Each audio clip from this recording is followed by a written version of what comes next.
ধর্ষণ একটা সামাজিক ব্যাধি। বাংলাদেশে কোনো ব্যাধির কি বিচার হয়েছে স্বাধীনতার পর থেকে এখন পর্যন্ত? শেখ হাসিনা, তারও তো একটা কন্যা সন্তান ছিল। তারেক রহমান, তারও তো একমাত্র মেয়ে আছে। জামাতের আমির শফিকুর রহমান, তারও তো কন্যা সন্তান রয়েছে যতটুকু জানি। তো সুতরাং যারা ক্ষমতায় ছিল, যারা ক্ষমতায় আছে, অবশ্যই দায়ভার তাদের নিতে হবে। আমি তো দেখি না বা কোনো মন্ত্রী, মিনিস্টার, কোনো নেতা কর্মী এগুলো নিয়ে কথা বলতে। কারণ কথা বললে তাদের উপরে চলে আসবে, এই জন্য তারা কথা বলবে না। আপনারা তো ক্ষমতায় আছেন, যখন যারা ক্ষমতায় থাকবে তাদের উপরে তো অবশ্যই যে অন্যায়গুলো হবে এটা তো তাদের উপরে বর্তাবেই। তাহলে কেন কথাগুলো আপনারা নিতে পারেন না? কেন কথাগুলো আপনারা বলেন না? আমি বিএনপিদের কথা বলছি, অবশ্যই আমি জামাতের কথা বলবো। আপনারাও তো প্রতিবাদ করতে পারবেন, বা প্রতিবাদ করা উচিত আপনাদের। এত অন্যায় হচ্ছে, এত অবিচার হচ্ছে, বলেন তো। আহ, এই গভর্নমেন্ট আসার পরে কতগুলো ধর্ষণ হয়েছে? কোনো বিচার হয়েছে? বিচার বড় জোর কি, তাকে গ্রেপ্তার করা হবে, তাকে জেল হাজতে প্রেরণ করা হবে, 2 মাস 3 মাস 6 মাস পর সে আবার জামিনে বের হয়ে জেলাও সেই কদু। কিচ্ছু হবে না, কিচ্ছু হবে না। সবাই আরেকজনের উপর দোষ চাপিয়ে দাও। বিএনপি যা করেছে জামাতের উপর দোষ চাপিয়ে দাও,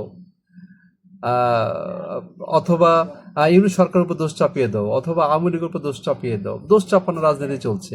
কেউ বলে না যে আমাদের সময়ে, আমাদের এই শাসন আমলে অন্যায় হচ্ছে, এটার বিচার আমরা করব, এবং যে বিচারটা দৃষ্টান্তমূলক বিচার হওয়া উচিত।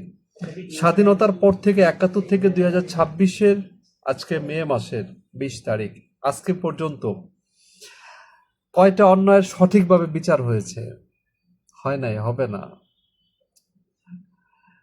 মিরপুরে যে ধর্ষণ হলো, রামেশা যে মেয়েটার কথা, মেয়েটার বাবা বলতেছে যে কিচ্ছু হবে না, আমি কারো কাছে বিচার চাই না। ধর্ষককে গ্রেপ্তার করা হয়েছে, তাকে আদালতে তোলা হচ্ছে, কিচ্ছু হবে না। হ্যাঁ, তাকে কি সম্ভব সবার সম্মুখে ফাঁসি দেয়া, ঝুলিয়ে মারা, ক্রস ফায়ার করে মেরে ফেলা সম্ভব? করতে পারবেন আপনারা? আমি বিএনপির কথা বলছি, বিএনপি সরকারের কথা বলছি, তারেক রহমানের কথা বলছি, স্বরাষ্ট্রমন্ত্রীর কথা বলছি। সম্ভব? আপনারা করতে পারবেন? আপনারা পারবেন না, আপনারা পারবেন না। মানুষ কেন দেশ ছেড়ে চলে যাচ্ছে? মানুষ কেন দেশের প্রতি ধিক্কার জানাচ্ছে? মুখে অনেক বড় বড় বুলি আওড়াবেন, অনেক বড় বড় কথা বলবেন, কিন্তু এত অন্যায়, এত অবিচার, এত কিছু হচ্ছে, চারদিকে এত দুর্নীতি হচ্ছে, এত চাঁদাবাজি হচ্ছে, কারা করছে? আমাদের দেশের মানুষরা করছে, কোনো না কোনো দলের মানুষরা করছে। বিচার কেন হবে না? এত ধর্ষণ হচ্ছে, এত অত্যাচার হচ্ছে, তাহলে মেয়েদের সেফটি কোথায়? তারা কি আদৌ ঘর থেকে বের হতে পারে? তারা কি স্বাধীন? আমি একটা মেয়ের কথা বলি, আপনি রাত 2টা 3টার সময় ঘর থেকে বের হলে আপনি কি সেফ?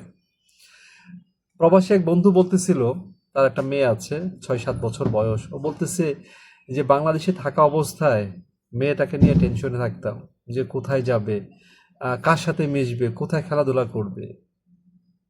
এখন বলে যে মেয়েকে নিয়ে কোনো দুশ্চিন্তা করি না। বাংলাদেশে নিয়ে যে দুশ্চিন্তা করতাম, এখানে তার উল্টো। সে তার ছেলে বন্ধুদের সাথে খেলাধুলা করছে, তার ছেলে বন্ধুদের সাথে আড্ডা দিচ্ছে। সে এখন দুশ্চিন্তা করছে না। সে যখনই বাংলাদেশে গত 1 মাস আগে এসেছিল, তখনই সে বলছিল, তখনই তার দুশ্চিন্তা হয়, মেয়েকে চোখে চোখে রাখতে হয়। একটা মেয়েকে অথবা একটা ছেলেকে মা বাবা খুব কষ্ট করে মানুষ করেন, তার পেছনে শ্রম, অর্থ, মেধা, অনেক কিছু ব্যয় করে।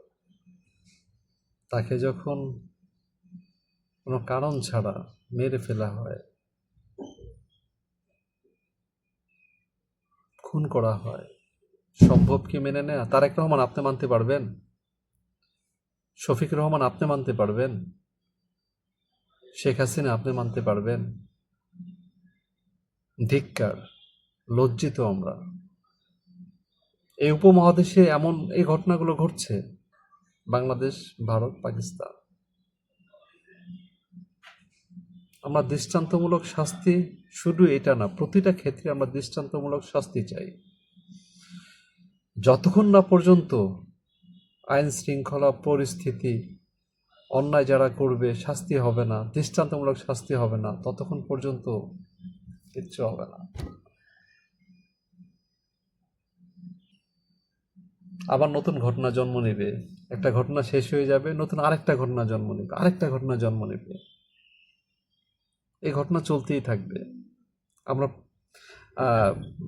ইতিহাসকে ভুলে যাব, ঘটনাকে ভুলে যাব। আজকে ঘটনা, আগামীকাল আরেকটা ঘটনা ঘটবে, আজকে ঘটনা ভুলে যাব। এরই নাম বাংলাদেশ, এরই নাম আমার প্রাণের বাংলাদেশ।